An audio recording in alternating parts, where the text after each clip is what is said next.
बिस्मिल्लाहिर्रहमानिर्रहीम। अस्सलाम वालेकुम। मैं हूं जलील खान कुलाची। आप देख रहे हैं मेरा यूट्यूब चैनल। ज़ारा कत्ल केस के हवाले से गुफ्तगू करेंगे। कुछ इंतहाई अहम तरीन डेवलपमेंट सामने आई है, वो आपके सामने रखनी है। अच्छा, पहली बात मैं आपके सामने ये भी रख दूं कि इस केस को हमने साथ लेकर चलना है।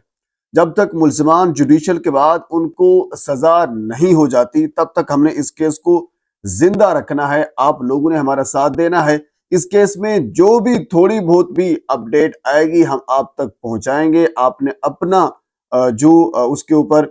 स्टॉन से आपने वो लिखना है, कमेंट करना है, सब कुछ बताना है। वजह यह है कि जब अगर याद रखिए ये केस मीडिया से हट गया, इससे तवज्जो हट गई, तो फिर मामला किसी जानिब भी जा सकता है। ये पाकिस्तान है, हमने खुद अदालतों के अंदर देखा है। 302 को 322 में, 324 में बदलते हुए देखा है। तो ऐसा पाकिस्तान के अंदर हो सकता है। तो लिहाजा ये जो मुजरिमान हैं, जो मुल्जिमान हैं, जो जालिम हैं, उनको सजा दिलवानी है। तो इस केस को हमने जिंदा रखना है जब तक इन मुल्जिमान को सजा नहीं हो जाती। पर इस केस के हवाले से कुछ अपडेट आई है, वो अपडेट आपके सामने रख देता हूं।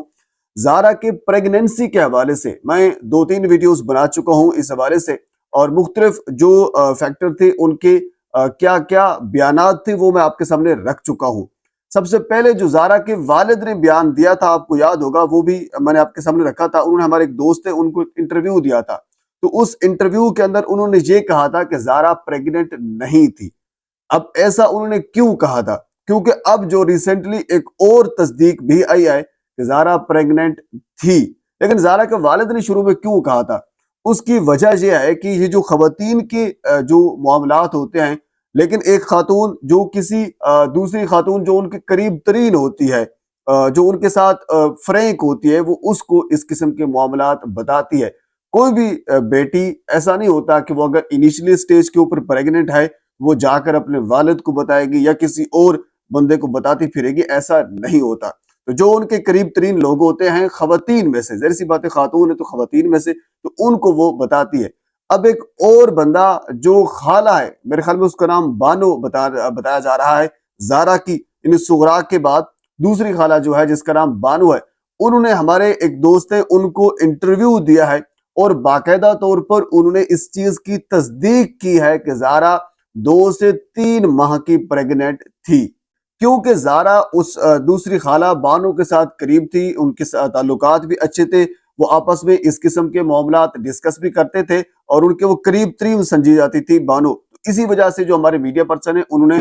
उस बानो को ढूंढा और जब उनसे इंटरव्यू किया तो उन्होंने ये जो राज है वो अफशा किया है। मतलब कि फिर केस एक नहीं होगा, फिर कत्ल एक नहीं होगा, फिर कत्ल 2 हुए हैं। इस चीज की तस्दीक होगी। इससे पहले आपको मैंने बल्कि वो एक क्लिप भी आपके सामने रखा था जिसमें हमारे एक दोस्त ने इंटरव्यू किया था उन 2 खवातीन का जिन्होंने ज़ारा को गुस्ल दिया था, और उन्होंने भी यही कहा था कि ज़ारा के पेट के अंदर बच्चा था, उसको निकाला गया था। ये उनका मौकिफ था। उसके बाद फिर कदीर के हवाले से जब बात की गई, कदीर ने इसके ऊपर कोई यानी वाज़े तौर पर अपना बयान नहीं दिया। वैसे तो अभी तक उन्होंने कोई भी वाज़े तौर पर अपना बयान नहीं दिया, सिर्फ उन्होंने जियो न्यूज़ से सबसे पहले गुफ्तगू की थी, और उस गुफ्तगू के अंदर जब उनसे ये पूछा गया था आप अपनी वालदा और बहन को माफ कर सकते हैं या क्या ख्याल आपका, तो उन्होंने ये कहा कि इस हवाले से अभी मैं कुछ नहीं कह सकता। मतलब ये, उस पर भी काफी लोगों ने तनकीद की थी, तो उनको वाज़े तौर पर ये कहना चाहिए था कि जो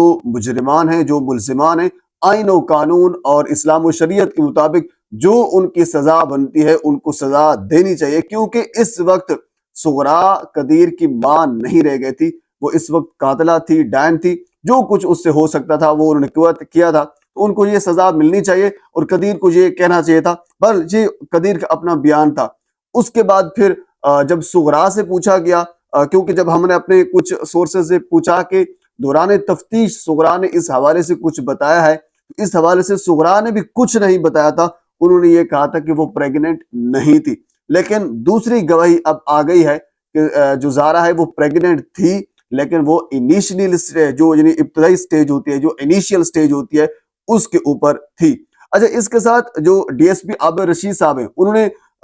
कल एक इंटरव्यू दिया है, हमारे दोस्त है उनको। तो उस इंटरव्यू के अंदर जो जादू वाला एक फैक्टर था, जो शुरू में मैंने आपको भी बताया था और बाकी हमारे जो यूट्यूबर हजरात हैं, जो जर्नलिस्ट है, वो आपको बताते रहे हैं कि जो सुगरा हैं وہ جادو ٹونے کا حساب بھی کرتی ہے، جادو ٹونے کا زارا کے اوپر الزام بھی لگاتی ہیں اور خود وہ چلے بھی کاٹتی ہیں۔ ایون کہ شروع میں یہ بھی چیز سامنے آئی تھی کہ جو سغرا ہیں وہ ان کو، کیونکہ وہ کالا جادو سیکھ بھی رہی تھی، وہ عملیات اس قسم کی کرنا چاہ رہی تھی، تو ان کو ایک ٹاسک کہہ لیجئے یا اس قسم کا کہہ لیجئے کہ وہ ریکوائرمنٹ کہہ لیجئے کہ وہ ان کو کہا گیا تھا کہ آپ جو زارا کا سر ہے اس کو کاٹ کر اس کے اوپر یہ سب کچھ کریں یا اس کو جلائیں وغیرہ وغیرہ۔ یہ جو یعنی جادو جو سیکھ رہی تھی اس حوالے سے یہ شروع میں بیان آیا تھا، اور اس کے بعد کیونکہ وہ اس قسم کا ایک مائنڈ رکھتی تھی، کل ڈی ایس پی میاں جو عابد رشید صاحب ہیں انہوں نے یہ واضح کر دیا ہے جب ان سے، کیونکہ اب ظاہر سی بات ہے چلان کے اندر انہوں نے یہی سب کچھ لکھا ہوگا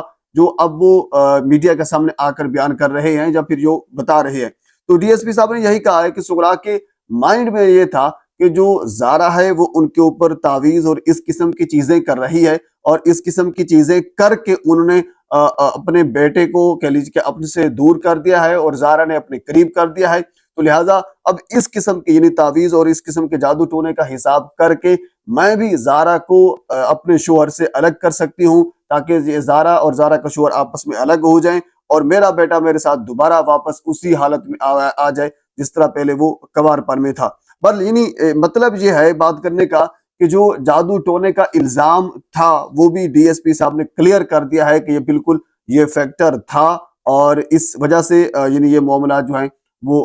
اپنے منطقی انجام تک پہنچے ہیں۔ اچھا، اس کے ساتھ اگلی انتہائی اہم ترین خبر وہ یہ ہے کہ 2 ملزمان کو پولیس نے بری کر دیا ہے،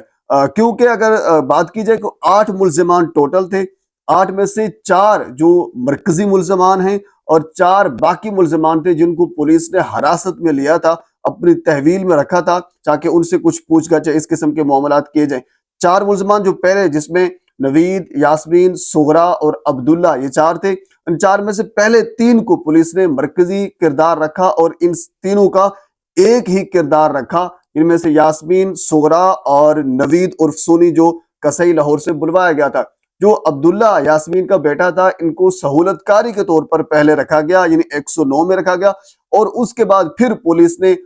کچھ جو پولیس کے ذرائع ہیں انہوں نے یہ دعویٰ کیا ہے کہ بعد میں عبداللہ کو بھی ان تینوں میں شامل کر دیا گیا کہ یہ بھی اب ان تینوں میں شامل ہے، یہ چاروں کا جو کردار ہے ایک ہے۔ عبداللہ روک سکتا تھا، اس نے نہیں روکا، تو لہٰذا ان کا کردار بھی ان تینوں کے ساتھ ایک ہی بنتا ہے، تو لہٰذا ان چاروں کو ایک سائڈ پر کر دیا گیا۔ جو باقی 4 ملزمان تھے جن کو حراست میں لیا رکھا تھا ان میں ایک صبا اور دوسرا صبا کا بیٹا بھی تھا، تو صبا اور صبا کے بیٹے کو، کیونکہ گزشتہ ویڈیو کے اندر آپ کو یاد ہوگا میں نے یہ بتایا تھا جب قدیر کو دوبارہ شامل تفتیش کیا گیا تو اسی طرح صبا کو بھی دوبارہ شامل تفتیش کیا گیا تھا، تاکہ کیونکہ جب شبیر زارا کے گھر کے اوپر گیا تھا تو اس وقت صبا کھانا بنا رہی تھی اور اس قسم کے یہ سارے لوگ وہاں پہ موجود تھے، صبا بھی سغرا کے گھر کے اوپر موجود تھی، لیکن صبا نے یہ کہا تھا کہ مجھے سغرا نے بتایا ہے کہ مہمان آئے ہوئے ہیں، آپ کھانا ہمیں بنا کر دے جائیں، تو اسی وجہ سے میں ان کے گھر کے اوپر گئی ہوئی تھی، مجھے کسی چیز کا علم نہیں تھا۔ تو پولیس نے یہ کنفرم کر دیا ہے کہ صبا اور اس کے بیٹا کا کوئی کردار نہیں ہے، اور اس کے بعد جو باقی 2 ملزمان ہیں ابھی اس حوالے سے تفتیش جو ہے وہ جاری ہے، لیکن چلان میں کیا لکھا ہے ابھی کنفرم نہیں ہو رہا، تو یہ مطلب جو پولیس بتا رہی ہے چلان میں یہی کچھ ہوگا، صبا اور اس کے بیٹے کو بالکل بے گناہ قرار دیا جائے، باقی جو پہلے 4 مرکزی ملزمان ہیں ان سب کا رول ایک لکھا گیا ہے، اور اس کے بعد پھر جو ایک ٹیم بنائی گئی تھی جس کی ایس پی جو جس کی سربراہی کر رہے تھے، 2 ڈی ایس پی ان کے نیچے تھے، اب ان کی ایک رپورٹ بھی آئے گی، اور اس کے بعد جب ان کا ایک 14 روزہ کا جو جسمانی ریمانڈ ہے، جوڈیشل ریمانڈ ہے، وہ مکمل ہو جائے گا، اور اس کے بعد دوبارہ ان کو جب عدالت کے اندر پیش کیا جائے گا، فرد جرم عائد ہوگی، تو اس کے بعد پھر معاملہ جو ہے وہ آگے چلے گا، اور پھر ہمیں یہ پتہ چلے گا کہ پولیس نے کس کو کتنا گنہگار لکھا ہے، اور عدالت پھر یہ طے کرے گی کہ کس کی کتنی سزا بنتی ہے۔ پر یہ کیس اب عنقریب جو ہے اپنے منطقی انجام تک پہنچنے والا ہے، لیکن میری گزارش یہ ہے کہ جب تک ملزمان کو، مجرمان کو سزا نہیں ہو جاتی تب تک ہم نے اس کیس کو زندہ رکھنا ہے۔ پر اس کیس کے حوالے سے مزید جو اپڈیٹ، جو چیز میرے تک پہنچتی ہے بر وقت آپ تک پہنچانے کی کوشش کروں گا۔ ایک مرتبہ آپ سے گزارش ہے میرے چینل کو سبسکرائب کر دیں تاکہ آنے والے ہر انفارمیٹیو ویڈیو آپ تک پہنچ سکے۔ اللہ حافظ۔